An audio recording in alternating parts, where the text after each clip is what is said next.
Good morning, guys. It is Thursday, July 17th.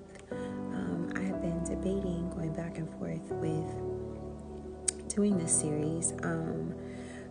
Since 2020, I've been on healing journey, manifesting, praying, my affirmations, saying them daily. And part of that back and forth has always been this book that my mom gave me many years ago. Don't know how many people still actually have this. This is the Black Pearls Daily Meditations, Affirmations, and Inspirations for African Americans. This is by Eric Kopich.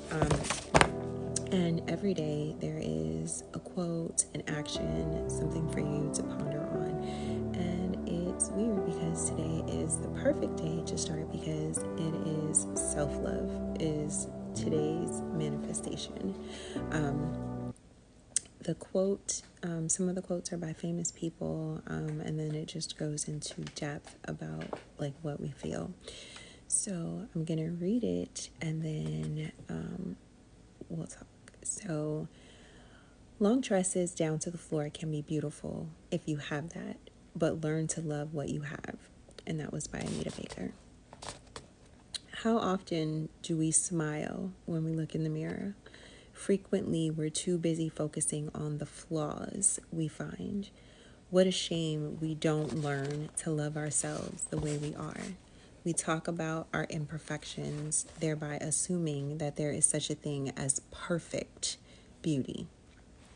Sad to say, some African Americans are still allowing themselves to be guided by European notions of beauty. We can't lose sleep over the hang-ups of our brothers and sisters, but we can learn to compliment ourselves when we look in the mirror. With practice, it becomes automatic.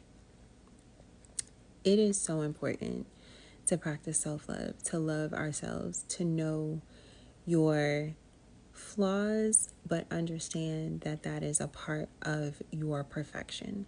We are all made and designed in God's perfect image, and God don't make mistakes. So I'm beautiful. It took a lot for me to learn that because growing up, my mom to me was the epitome of beauty. She is the closest person I've ever met in real life that looks like Vanessa Williams. Beautiful hazel eyes, brown hair, blonde highlights, beautiful shape, very slender. She always wanted to model. But growing up, the dig that people would use was, oh my God, your mom is so pretty. Oh, you don't look like your mom. And you know it's a dig. And yeah, sometimes it would come from my own age group, but a lot of times it would come from adults. And what I don't understand is how any adult can look at a child and say, oh, you don't look like your mom, and use it as a dig.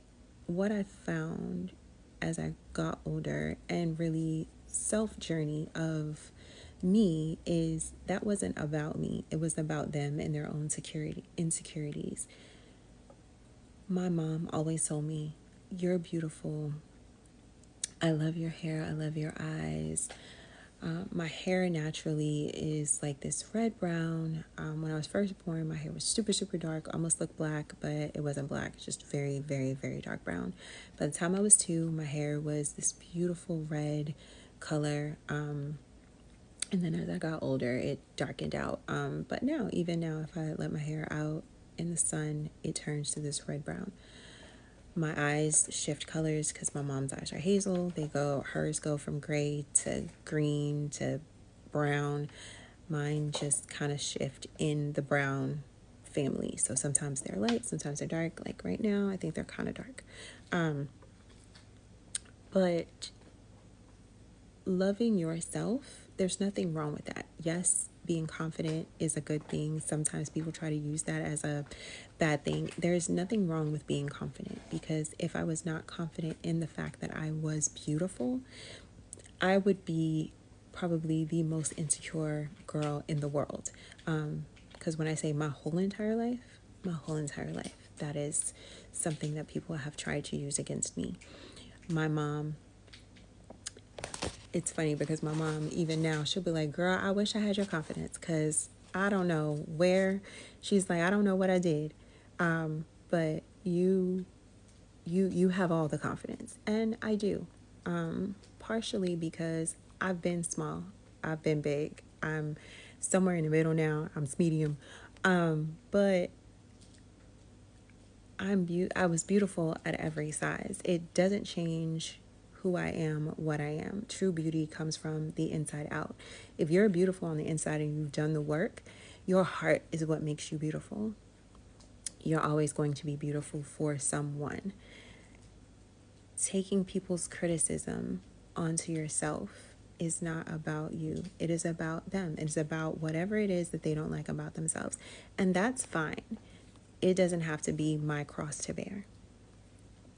But as women, we get so caught up in all of the imperfections. People will say, oh my God, you're so cute. Oh my God, I love, and you're looking, you be like, oh, my stomach is not flat enough. Oh, my boobs are too big or they're not big enough.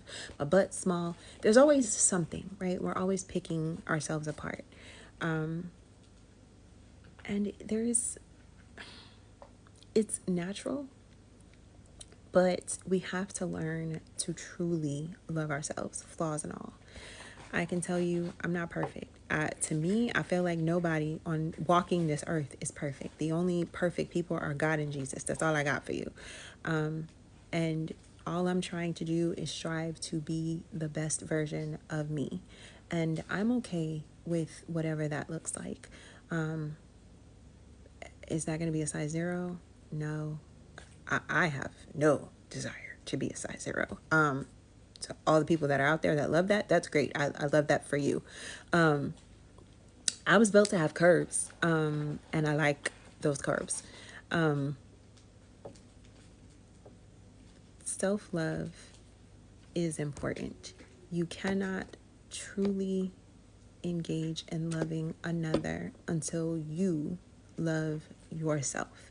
So today, the prompt for today is, on this day, I will spend 5 minutes and focus on the good things about myself physically and spiritually. What I'm going to challenge you guys is, give me 5 things that you love about yourself. Whatever it is, ignore the flaws. What are your 5 things that you love about yourself? And we will deep dive into this a little bit later. And I look forward to hearing what you guys have to say. I look forward to seeing that. I think this is going to be a very interesting prompt. So, 5 things, and you guys are up. I will talk to you later.